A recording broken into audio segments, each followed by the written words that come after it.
संबंध कम हुआ, प्रेम कम हुआ, मर्यादा कम हुई, लाज लज्जा कम हुई, विनम्रता कम हुई, समर्पण कम हुए, पुस्तक वाचन कम हुआ, खान पान की शुद्धता कम हुई, बाल कम हुए, कपड़े कम हुए, नींद कम हुई, घी मक्खन कम हुआ, पीतल तांबे के बर्तन कम हुए, भाई भाई का प्रेम कम हुआ, सत्य कम हुआ, अतिथि कम हुए, धैर्य कम हुआ, श्रद्धा और विश्वास कम हुआ, बड़ों का सम्मान कम हुआ और भी बहुत कुछ कम हुआ, जिससे जीवन सहज था, सरल था। संतान को दोष न दे, बालक या बालिका को इंग्लिश मीडियम में पढ़ाया, अंग्रेजी बोलना सिखाया, बर्थडे और मैरिज एनिवर्सरी जैसे जीवन के शुभ प्रसंगों को अंग्रेजी कल्चर्स के अनुसार जीना ही श्रेष्ठ माना।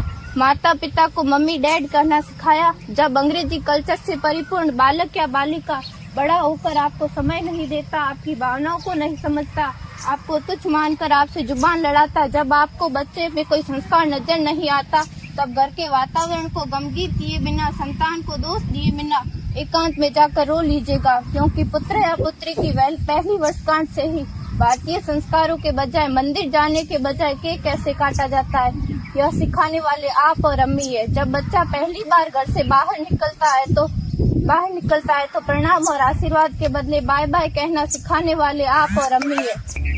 हम परीक्षा देने जाते समय इष्ट देव बड़ों के पैर छूने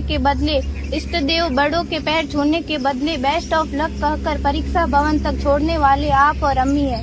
बालक या बालिका के सफल होने पर घर में परिवार के साथ बैठकर खुशियां मनाने के बदले होटल में पार्टी मनाने की प्रथा को बढ़ावा देने वाले आप और अम्मी है।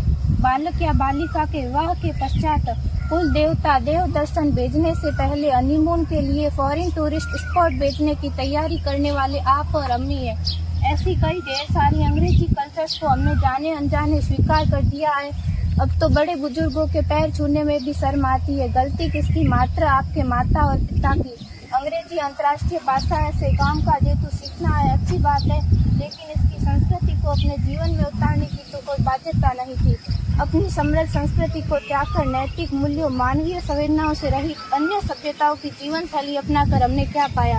अवैध संबंध, टूटते रिश्ते, व्यसन युक्त धन, थके हारे मन, छल भरे रिश्ते, अनुशासनहीन संतानें, असुरक्षित समाज। एक बार विचार जरूर कीजिएगा कि संस्कारवान पीढ़ी क्यों आवश्यक है।